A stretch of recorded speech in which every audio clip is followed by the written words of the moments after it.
வணக்கம் ஃப்ரெண்ட்ஸ். ஐயனார் துணை சீரியல்ல இன்னைய எபிசோட்ல என்ன நடக்குதுன்னு பார்க்கலாம் வாங்க. என்ன வானதி இவ்வளவு சந்தோஷமா இருக்க அப்படின்னு ஒர்க் ஷாப்புக்கு வந்த வானதி கிட்ட கேட்டுட்டு இருக்காரு கண்ணன் ப்ரோ. சாரு குடும்பத்தோட இன்னைக்கு சாயந்தரம் என்ன பொண்ணு பார்க்க வர போறாரு அப்படின்னு வானதி சொல்ல அப்படின்னு அதிர்ச்சியில வாயை பொழுந்து பார்த்துட்டு இருக்காரு கண்ணன் ப்ரோ. பாண்டி வா அப்படின்னு வானதி கைய பிடிச்சிருக்க. ஏய் வேலை இருக்குடிங்கிறாரு அவரு. வா வந்து உட்காருன்னு பக்கத்து சேர காமிக்க. வேலை இருக்குடிங்கிறாரு அவரு. உட்காரு அப்படின்னு இழுத்து பிடிச்சி உட்கார வைக்கிறாங்க வானதி. என்னடின்னு பாண்டி கேட்க, நீ என்ன பொண்ணு பார்க்க வரும்போது நான் என்ன ட்ரெஸ் போடணும், சாரி கட்டவா இல்ல சல்வார் ஓகேவான்னு கேக்குறாங்க வானதி. இங்க பாரு, எனக்கு பொண்ணு பார்க்க வர்றதே ஒரு மாதிரி இருக்குடி, இதுல இதெல்லாம் எதுக்கு என்கிட்ட கேக்குறேங்கிறாரு அவரு. வானதி உடனே ஒரு முறைச்சு ஏன் உனக்கு ஒரு மாதிரி இருக்கு அப்படின்னு கேட்க, இல்லடி ஏற்கனவே எல்லாருக்கும் தெரியும், தெரியாத மாதிரி எதுக்கு இதெல்லாங்கிறாரு பாண்டி. எல்லாமே ஒரு ஃபார்மாலிட்டி தானே பாண்டி. பொண்ணு பார்க்கறதுனா பொண்ணு பார்க்கறது மட்டும் கிடையாது, பொண்ணு பார்த்த கையோட என்கேஜ்மெண்ட் டேட்டும் கல்யாண டேட்டும் குறிச்சிடுவாங்க அப்படின்னு வானதி ஜாலியா சொல்லிட்டு இருக்க. பாண்டிக்கு அவ்வளவுதான் அடிவயிறுலாம் கலங்குது. கண்ணன் ப்ரோ சந்தோஷமா ஜாலியா பார்த்துட்டு இருக்காரு. எங்க வீட்டுல எல்லாம் என்ன உடனே கல்யாணம் பண்ணி கொடுக்கற பிளான்ல தான் இருக்காங்க.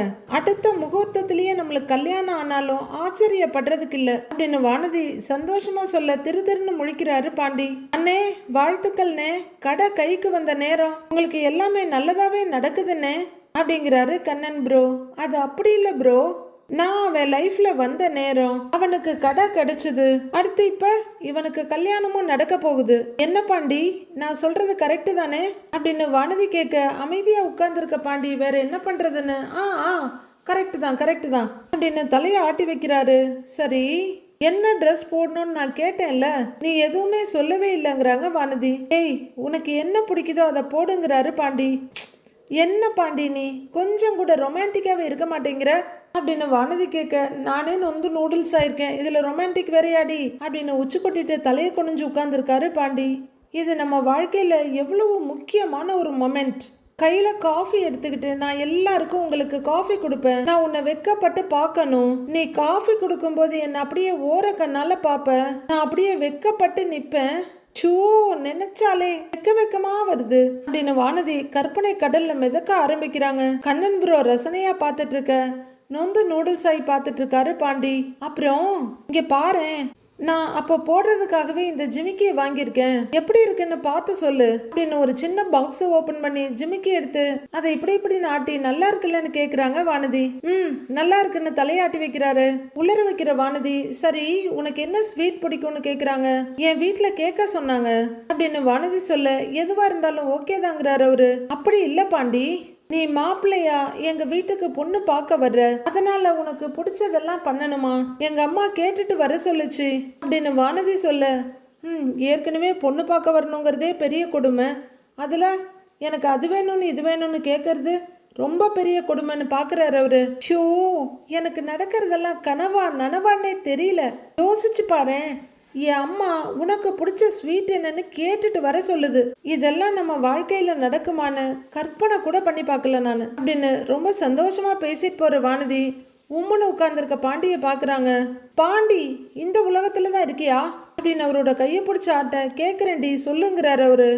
நான் எவ்வளவு சந்தோஷமா பேசிட்டு இருக்கேன், நீ என்ன ஆர்வமே இல்லாம இருக்க அப்படின்னு வானதி கேட்க, நீ என்ன எனக்கு தெரியாத ஆளா, உன்னை பொண்ணு பார்க்க வர்றதுல எனக்கு என்ன ஆர்வம் இருக்க போகுது அப்படின்னு பாண்டி சொல்ல, சரி பொண்ணு பார்க்க ஆர்வம் வேணாம், ஆனா நிச்சயதார்த்தம் கல்யாணம்லாம் நடக்கும்ல, அதை நினைச்சு சந்தோஷப்படலாம்ல, அதெல்லாம் நினைச்சு சந்தோஷம் தானே அப்படின்னு வானதி கேட்க, மெல்லிசா ஒரு சிரிப்பை உதட்டுல ஒட்ட வச்சுக்கிட்டு சந்தோஷம்தாங்கிறாரு பாண்டி. வானதியும் சந்தோஷமா சிரிச்சுட்டு, அப்புறம் எங்க வீட்டுக்கு வரும்போது வெறுங்கைய வீசிக்கிட்டு வராத, எனக்கு ஏதாச்சும் வாங்கிட்டு வா அப்படின்னு வானதி சொல்ல, நான் என்ன வாங்கிட்டு வர்றதுன்னு கேக்குறாரு அவரு. வீட்டுல வரும்போது அவங்க நிறைய வாங்கிட்டு வருவாங்கல்லன்றாரு பாண்டி.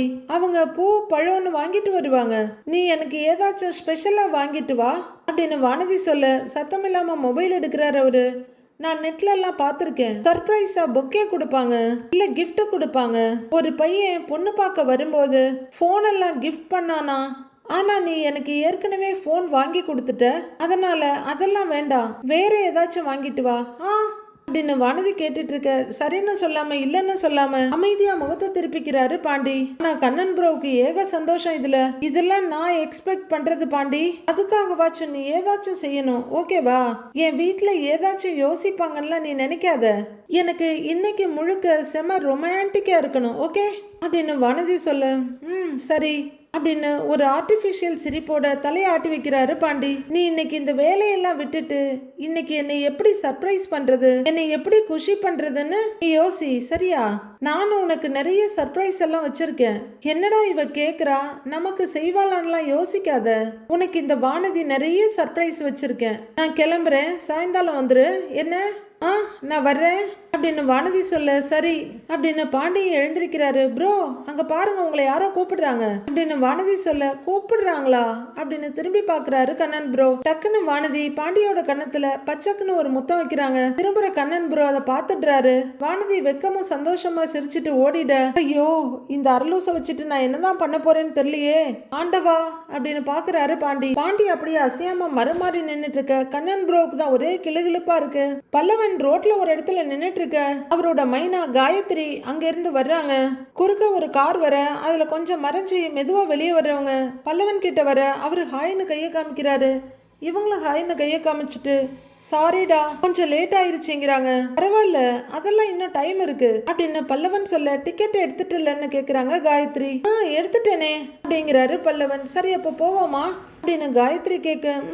அப்படின்னு ரெண்டு பேரும் நடக்கிறாங்க. கொஞ்ச தூரம் நடந்ததும் ஒரு கார் வர தன் பக்கமா இழுத்துக்கிறாரு காயத்ரிய. யாருக்கும் தெரியாம சேஃபா போயிட்டு வந்துருவோம் என்ன அப்படின்னு பல்லவன் சொல்ல. காயத்ரி அப்படியே நின்னு பாக்குறாங்க. ஏன் வீட்டுக்கு தெரியாம சினிமாவுக்கு போனது இல்லையா அப்படின்னு கேட்க. இல்ல, ஃப்ரெண்ட்ஸ் கூட சினிமாவுக்கெல்லாம் போயிருக்கேன்.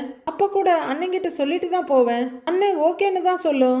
அண்ணனே சில சமயம் டிராப் பண்ணிட்டு பிக்கப் பண்ணிட்டுலாம் போகும் அப்படின்னு பல்லவன் சொல்ல. ஓ அப்படின்னு பாக்குறாங்க காயத்ரி. முதல் முறையா ஒரு பொண்ணு கூட சினிமாவுக்கு போறேன்ல, அத அண்ணன்கிட்ட சொல்லிட்டு போக முடியாதுல்ல அப்படின்னு பல்லவன் சொல்ல. காயத்ரி சிரிக்கிறாங்க. அதுவும் இல்லாம காலேஜ் வேற கட்டடிச்சிட்டு போறேன், இதெல்லாம் எனக்கு ரொம்ப புதுசுங்கிறாரு பல்லவன்.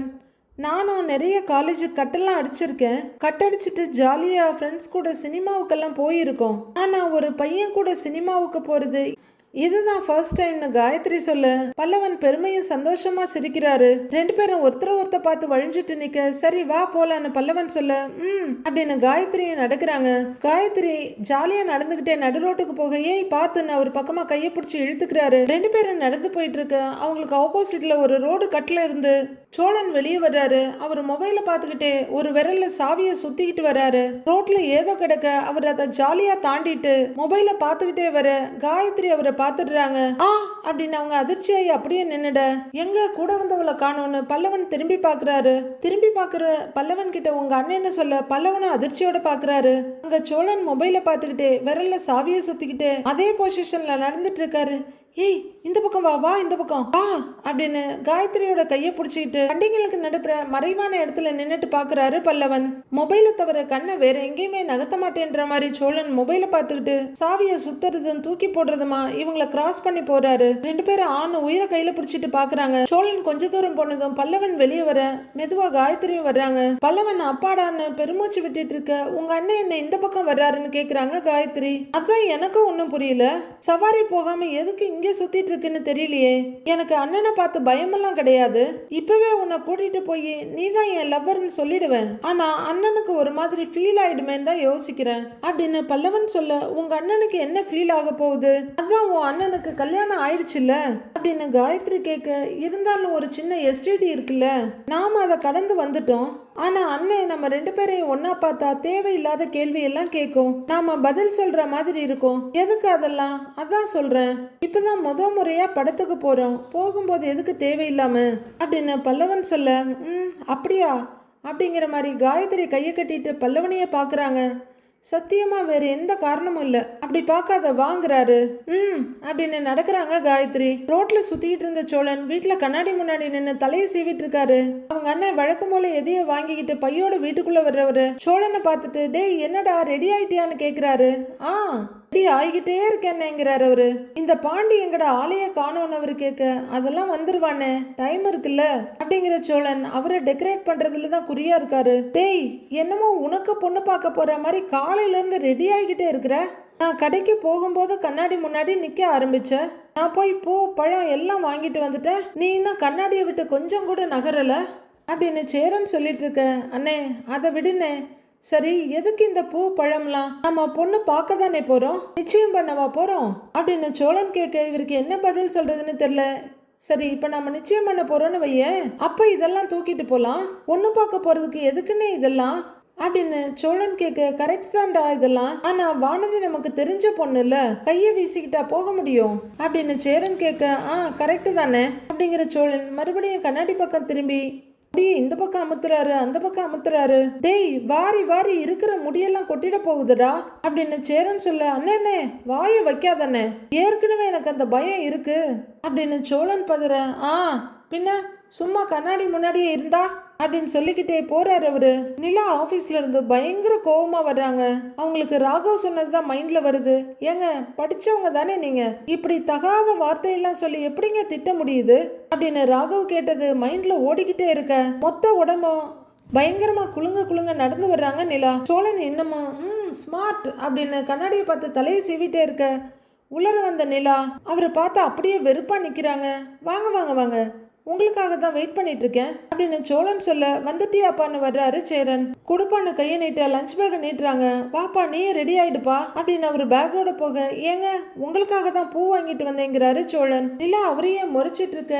இல்ல, பாண்டிக்கு பொண்ணு பார்க்க போறோம்ல, எப்படியும் நீங்க சாரி கட்டுவீங்கன்னு தெரியும், அதுக்காக தேடி கண்டுபிடிச்சி அதான் உங்களுக்காகவே பூ வாங்கிட்டு வந்தேன் அப்படின்னு பயங்கர பில்டப் எல்லாம் கொடுத்து டன்னா வழியிறாரு சோழன். இல்ல, எதுவும் பேசாம வெறுப்பும் கோவமா பார்த்துட்டு இருக்க. இந்தாங்க வாங்கிக்கங்கன்னு நீட்டுறாரு. ஏங்க அப்படிங்கிறவர் மோந்து பார்த்துட்டு முல்லைப்பூ பிடிக்காதான்னு கேக்குறாரு. நான் வேணும்னா ஓடி போய் மல்லிகைப்பூ வாங்கிட்டு வரவா அப்படின்னு சோழன் கேட்டுட்டு இருக்க. ஒரு முறைக்கிற நிலா. அண்ணே, நான் இவர்கிட்ட கொஞ்சம் பேசணும், நான் பேசிட்டு வரேன், நீங்க எதுவும் தப்பா எடுத்துக்காதீங்க அப்படின்னு நிலா சொல்ல. என்னாச்சுப்பா, ஏதாவது பிரச்சனையான்னு கேக்குறாரு சேரன். அண்ணே, அவளையும் என்கிட்ட தனியா பேசணும்னு இருக்கா, நீ என்ன போகாம நிக்கிற அப்படிங்கிற மாதிரி பாக்குறாரு சோழன். பேசிட்டு சொல்றேன்னு அப்படின்னு சொல்ல அவரு சரின்னு தலையாட்டுறாரு. ஏங்கன்னு சோழன் கூப்பிட. வாங்கன்னு சொல்லிட்டு போறாங்க நிலா. மறுபடியும் ஏங்க அப்படின்னு கூப்பிட நிக்கிறாங்க நிலா. ரூமுக்கா கூப்பிடுறீங்க என்ன அப்படின்னு சோழன் வழிய ஆமாங்கிறாங்க நிலா. அவங்க ரூம்குள்ள போயிட்டு இருக்க. ஐயோ அப்படின்னு அவரு சந்தோஷத்துல ஆடிட்டு இருக்க. டேய் சோழா, என்னடா நிலா கோவமா போகுது, ஏதாவது பிரச்சனையாடான்னு கேக்குறாரு. அப்படியே குத்துனேன்னு வையே, உனக்கு ஏன் எப்பவும் இப்படியே தோணுது? நான் சந்தோஷப்படுற மாதிரி எதுவுமே யோசிக்க மாட்டியா நீ? நான் அவளுக்கு பூ வாங்கிட்டு வந்திருக்கேன், அவ என்கிட்ட பேசணும்னு ரூம்குள்ள கூப்பிடுறா. ஒருவேளை என்கிட்ட காதல சொல்ல போறாள்னு கற்பனை கோட்டை கட்டிட்டு இருக்கேன். நீ என்னன்னா ஏதாவது பிரச்சனையான அவகிட்ட போய் கேட்டுட்டு இருக்கிற அப்படின்னு சோழன் சொல்ல. சரிடா அப்படிங்கிற மாதிரி தலையாட்டுறாரு அவரு. அண்ணே, எப்பவுமே அவளுக்கு மட்டும் அண்ணனா நடந்துக்காத, கொஞ்சமாவது எனக்கும் அண்ணனா நடந்துக்கோ அப்படின்னு சோழன் பேசிட்டு இருக்க. நிலா இங்க கோபத்துல கொந்தளிச்சுட்டு நிக்கிறாங்க. கூப்பிட்டு எத்தனை நேரமாச்சு, இன்னும் வராம இவன் என்ன பண்றான்னு நினைக்கிற நிலா. சோழன் அப்படின்னு கூப்பிட. இதோ வந்துட்டேங்க குரல் கொடுக்குறாரு அவரு. சீக்கிரம் வந்து தொலைங்கிற மாதிரி நிலா நிக்க. என் பொண்டாட்டி கூப்பிடுறானே, நான் போயிட்டு வந்துடுறேன் அப்படின்னு பூக்கவரை எடுத்துட்டு உள்ளர போறாரு சோழன். கதவரிலும் போனவரு என்ன நினைச்சாரோ மறுபடியும் கண்ணாடிட்டு ஓடிட்டு வந்து சீப்பை எடுத்துட்டு சச்சா அப்படின்னு ஸ்ப்ரே எடுத்து அடிச்சிட்டு இருக்காரு. சோழன் அப்படின்னு நிலா கூப்பிட. இதோ வந்துட்டேங்க, என் பொண்டாட்டி கூப்பிடுறானே, வந்துடுறானே அப்படின்னு துள்ளி குதிச்சுட்டு ரூம்குள்ள வர்றவரு. வந்துட்டேங்க அப்படின்றவரு. எதுக்கும் கதவை மூடிடுவோம் அப்படின்னு கதவை மூட குழப்பமா இருந்தாலும் சரி சந்தோஷமா இருந்தா ரைட்டு அப்படின்னு சேரன் அங்கிருந்து போறாரு. வந்துட்டேங்க சொல்லுங்க அப்படின்னு ஒரு ஆர்வமா நிலா முன்னாடி வந்து நிக்க. அறிவு இருக்கா உங்களுக்கு அப்படின்னு நிலா கத்த. பலூன்ல ஊசியை குத்துன மாதிரி அத்தனையும் வடிஞ்சு போக பொசுக்குன்னு நிக்கிறாரு சோழன். ஒரு தடவை கதவு திரும்பி பார்த்துட்டு பரவாயில்ல கதவு சாத்தி தான் இருக்குன்னு நினைக்கிறவரு ஏங்கன்னு கேக்குறாரு. ராகவுக்கு நீங்க என்ன மெசேஜ் அனுப்புனீங்க அப்படின்னு நிலா கேட்க. அந்த மேட்டருக்கு தான் கூப்பிட்டாளா, மாட்டிக்கிட்டியே சோழா அப்படின்னு யோசிக்கிறவரு. சமாளி அப்படின்னு தன்னைய தைரியப்படுத்திக்கிறவரு. நான் என்ன மெசேஜ் பண்ணேங்கிறாரு. நான் எதுவுமே பண்ணலைங்க அப்படின்னு அவரு கூசாம சொல்ல. இந்த பொய் சொல்ற வேலையெல்லாம் வேண்டாம், நான் கேட்கறதுக்கு உண்மையை மட்டும் சொல்லுங்க. ராகவுக்கு என்ன மெசேஜ் பண்ணீங்க அப்படின்னு நிலா கேட்க. அது அப்படின்னு தயங்குறாரு அவரு. சொல்லுங்க அப்படின்னு நிலா சத்தமா கேட்க. அது வந்து அன்னைக்கு நாம பொங்கல் வச்சிட்டு இருந்தோம் இல்லைங்க, நீங்க எல்லாம் ரெடி பண்ணிட்டு இருந்தீங்க, அப்போ உங்க போன்ல நான் போட்டோ எடுத்துட்டு இருந்தேன் இல்லைங்க, ஒரு மெசேஜ் வந்துச்சு. யாருன்னு பார்த்தா அந்த ராகவ் அப்படின்ற சோழன் அந்த மெசேஜ்ல வந்ததே சொல்றாரு. ஹாய் நிலா, ஹாப்பி பொங்கல். இந்த பொங்கல் தான் நீங்க தனியா செலிப்ரேட் பண்ற கடைசி பொங்கல். அடுத்த பொங்கல் நம்ம ஒன்னா சேர்ந்து செலிப்ரேட் பண்ணலாம் அப்படின்னு ராகவோட மெசேஜ் கேட்டுட்டு உன் மூக்க உடைச்ச நீ திருந்தல இரு அப்படிங்கிற சோழன் வாயில சொல்ல முடியாத வார்த்தையெல்லாம் சொல்லி திட்டினாரு. அதை அவர் மெசேஜா அனுப்புனதை இப்ப நிலா கிட்ட ஒத்துக்கிறாரு. அதுக்கப்புறம் நான் அந்த மெசேஜை டெலீட் பண்ணிட்டு உங்ககிட்ட போனை கொடுத்துட்டேன் அப்படின்னு சோழன் சொல்ல, ஏன் சோழன் என்னைய இப்படி திரும்ப திரும்ப அவன் முன்னாடி கேவலப்படுத்துறீங்க? நான் தான் அந்த மெசேஜை அனுப்புனேன்னு நினைச்சு அவன் என்னை அந்த கேள்வி கேட்குறான் அப்படின்னு நிலா கேட்க, ஏங்க அவன் மட்டும் உங்களுக்கு அந்த மாதிரி மெசேஜ் அனுப்பலாமா? அது மட்டும் சரியானு கேட்குறாரு சோழன். அவன் என்ன வேணா அனுப்பி இருக்கட்டும், அது என்னோட ஃபோன், நீங்க எப்படி அதுல ரிப்ளை பண்ணுவீங்க? நீங்க அட்லீஸ்ட் என்கிட்ட சொல்லி இருக்கணும்ல, எப்படிங்க என்கிட்ட கேட்காம நீங்க ரிப்ளை பண்ணியிருக்கீங்க அப்படின்னு நிலா கேட்க, பின்ன என்னங்க மெசேஜ் பண்ணாத, எனக்கு கல்யாணம் ஆயிருக்குன்னு அவனை அவ்வளோ வார்ன் பண்ணியிருக்கீங்க நீங்க. அப்படி இருந்தா அவன் உங்களுக்கு கேவலமா மெசேஜ் அனுப்புறான், அவனை அப்படியே விட சொல்றீங்களாங்க? இப்படி ரிப்ளை போட்டாதான் அடுத்த தடவை எல்லாம் இப்படி மெசேஜ் பண்ணக்கூடாதுன்னு அவனுக்கு அறிவு வருங்கிறாரு சோழன். அவன் பொறுக்கி மாதிரி பேசினா நீங்களும் பொறுக்கி மாதிரி பேசுவீங்களா அப்படின்னு நிலா கத்துற சத்தம் வெளியே வரல கேக்குது. ஓடி வர்றாரு சேரன். நிலா கத்திக்கிட்டு இருக்க மாதிரி இருக்கு, இந்த சோழன் என்னத்த பண்ணி வச்சான்னு தெரியலையே அப்படின்னு அவர் வெளியே நின்று யோசிச்சுட்டு இருக்க. அறிவு வேணா, நான் தான் மெசேஜை போட்டேன்னு நினைச்சு அவன் என்கிட்ட அந்த மாதிரி வந்து பேசுறான் அப்படின்னு நிலா சொல்ல, ஏங்க நீங்க சொல்லியிருக்க வேண்டியதானே அது நீங்க மெசேஜ் பண்ணல, நான் தான் மெசேஜ் பண்ணேன்னு அப்படின்னு சோழன் கேட்க, மூஞ்சி வீட்டில் நடக்கிற விஷயத்தெல்லாம் அவன் கிட்ட போய் என்ன சொல்ல சொல்றீங்களா? அவன் என்ன என்னோட பாசா இல்ல சொந்தக்காரனா? அவன் தான் அத்துமீறி நடந்துக்கிறான்னு பார்த்தா நீங்க அதுக்கு மேல நடந்துகிட்டு இருக்கீங்க. முதல்ல ஏன் போன் எடுத்து டெக்ஸ்ட் பண்ற ரைட்ஸை யார் உங்களுக்கு கொடுத்தா அப்படின்னு நிலா கத்த, சோழன் ஒன்னும் பதில் சொல்ல முடியாம தலை குனிஞ்சு நிக்கிறாரு. உங்களை தான் கேக்குறேன், யார் கொடுத்தா அப்படின்னு நிலா கத்த, சேரன் வேகமா வந்து நிலா அப்படின்னு கதவை தட்டுறாரு. என்னாச்சுப்பா, ஏதாவது பிரச்சனையான்னு கேட்க நிலா கதவை பாக்குறாங்க. இதோ வரேனே அப்படிங்கிற நிலா சோழனை ஒரு முறைச்சிட்டு வந்து கதவை திறக்கிறாங்க. நிலா கோவமா வந்து வெளியே நின்னுக்க, என்னப்பா என்ன ஆச்சு, ஏதாவது பிரச்சனையா? இல்ல நீ கத்துற சத்தம் வெளியே வரைக்கும் கேட்டுச்சு அப்படின்னு சேரன் சொல்ல, சாரிண்ணே நானும் எதுவும் சொல்லக்கூடாதுன்னு தான் நினைச்சேன், ஆனா இவர் பண்ற வேலை எனக்கு எவ்வளவு கோவம் வருது அப்படின்னு நிலா சோழனை பார்த்து கோவப்பட, என்னப்பா என்ன ஆச்சுங்கிறாரு சேரன். ஏய் என்னடா பண்ண அப்படின்னு கேட்க, அவரு சொல்ல மாட்டாருனே நான் சொல்றேன். இந்த ராகவ் இருக்கான்ல, அவன் எனக்கு ஏதோ மெசேஜ் அனுப்பியிருக்கான். அந்த மெசேஜை சார் பார்த்து கெட்ட கெட்ட வார்த்தையில திட்டி என் போன்ல இருந்து மெசேஜ் அனுப்பியிருக்காரு அப்படின்னு நிலா சொல்ல, பயங்கர அதிர்ச்சியோட சேரன் சோழனை பாக்குறாரு. சோழன் சங்கடத்தோட தலை குனிச்சு நிக்கிறாரு. அதை நான் பாத்திரக்கூடாதுன்னு நினைச்சு அந்த மெசேஜை டெலீட் வேற பண்ணியிருக்காரு. இப்படி ஒரு விஷயம் நடந்ததே எனக்கு தெரியவே இல்லைன்னு. அங்க ஆபீஸ் போனா அந்த ராகவ் இப்படிலாம் பேசுவியா நீ, பொங்கல் விஷ் தானே பண்ணினேன்னு சொல்றான். அவன் என்ன மெசேஜ் பண்ணான்னு தெரியல, இவர் என்ன ரிப்ளை பண்ணாருன்னு தெரியல. அங்க அந்த நிமிஷம் நான் என்ன பதில் சொல்லுவேன்?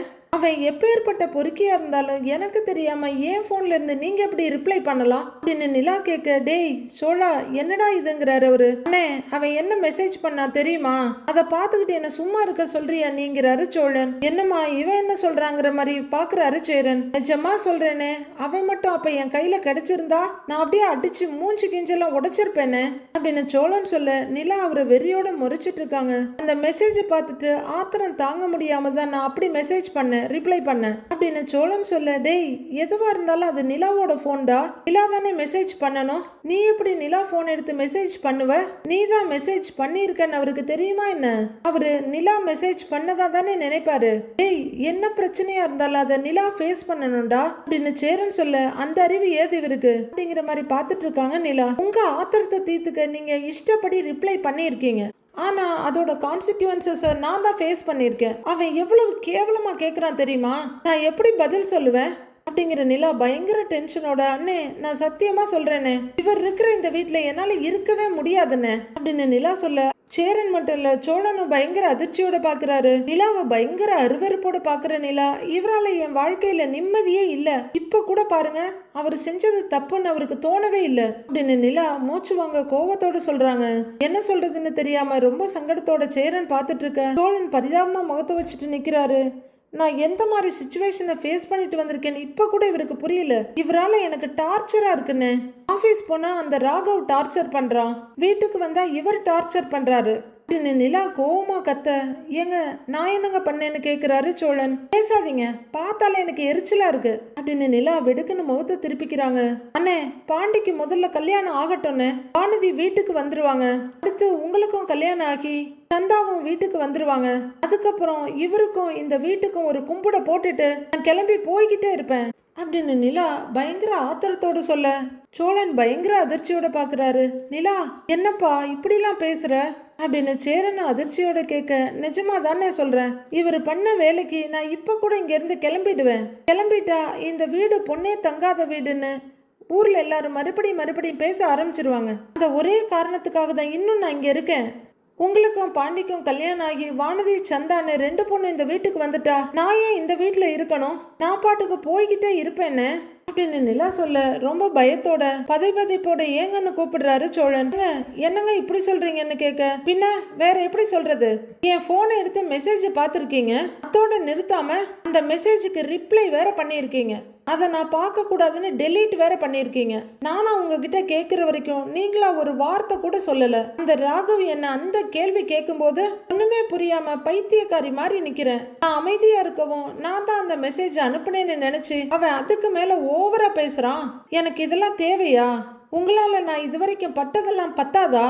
இதெல்லாம் எவ்வளவு பெரிய தப்பு தெரியுமா அப்படின்னு நிலா கத்த அப்படியே வெளவெளத்து போய் நின்னு பாக்குறாரு சோழன். சேரனும் ஏகப்பட்ட அதிர்ச்சியோட பாக்குறாரு. நாளைய ப்ரோமோல நீ உடனே பாண்டிக்கு போன் பண்ணி அவன் எப்ப வருவான்னு கேளுடா அப்படின்னு சேரன் சொல்ல சோழன் கால் பண்றாரு. ஸ்விட்ச் ஆஃப்னு வருதுங்கிறாரு சோழன் ட்ரை பண்ணி பார்த்துட்டு. இன்னைக்கு அவனை கடைக்கே அனுப்பி இருக்க கூடாதுடா, நான் தான் தப்பு பண்ணிட்டேங்கிறாரு சேரன். அண்ணே நீ இருன்னு டென்ஷன் ஆகாத அப்படிங்கிற சோழன் வண்டி எடுத்துட்டு ஒர்க் ஷாப்புக்கு வர்றாரு. அங்க பாண்டி இல்ல, கண்ணன் ப்ரோ தான் இருக்காரு. கண்ணன், பாண்டி எங்கன்னு கேட்க, அண்ணன் தான் அப்பவே கிளம்பிடுச்சேன்னு அப்படின்னு. கண்ணன் ப்ரோ என்ன கிளம்பிட்டானா அப்படின்னு அதிர்ச்சியாகி பாக்குறாரு சோழன். வீட்டுல எல்லாருமே பொண்ணு பார்க்க ரெடி ஆயிட்டு இருக்க, இங்க பாண்டிய காணலன்னதும் எல்லாரும் அடுத்து என்ன செய்ய போறாங்கன்னு வர எபிசோட்ல பார்க்கலாம் ஃப்ரெண்ட்ஸ்.